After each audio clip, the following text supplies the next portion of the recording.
This is Dr. Kavita from Narayana Ayurvedic Clinic. Now, are fruits healthy? అంటే అందరు fruits తినాలి, అందరికీ తెలుసు అవి హెల్దీ అని. బట్ మనం ఎప్పుడు తినాలి, ఎంత క్వాంటిటీలో తినాలి? They say an apple a day keeps doctor away. And Apple, not apples. అంటే ఒక్క యాపిల్ తింటే డాక్టర్ని దూరం ఉంచవచ్చు, ఎక్కువ తింటే కాదు. ఎందుకు అలా అన్నారు? ఒక్క ఫ్రూట్లో ఎన్ని న్యూట్రియంట్స్ ఉంటాయో మన బాడీకి అంతే అవసరం ఉంటుంది.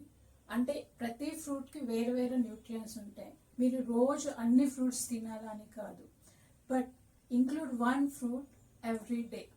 మీరు ఫ్రూట్ తినేటప్పుడు దాన్ని తొక్క తీసేసి తింటే దాంట్లో ఉన్న ఈ ఫైబర్, మైక్రో న్యూట్రియంట్స్ తీసేస్తున్నారు. సో మీకు దాని బెనిఫిట్ దొరుకుతలేదు. జ్యూస్ ఫామ్లా తినకండి, ఎందుకంటే when you are making juice you are eating liquid sugar and fructose. So juice కూడా కాదు, only fruit. Eat a whole fruit if you can.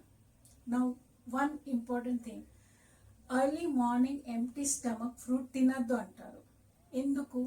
ఎందుకంటే మనం ఫ్రూట్ తిన్నాక ఫ్రుక్టోజ్ లెవెల్, ఇన్సులిన్ లెవెల్ పెరుగుతుంది, షుగర్ స్పైక్ అవుతుంది. అందువల్ల తినద్దు. ఆఫ్టర్ సన్సెట్ కూడా తినద్దు. ఎందుకంటే సేమ్ రీజన్ వల్ల మన స్లీప్ డిస్టర్బ్ అవుతుంది అండ్ డైజెస్టివ్ ఫైర్ లెస్ అవుతుంది. అంటే డైజెషన్కి కూడా ఫ్యూచర్లో ప్రాబ్లం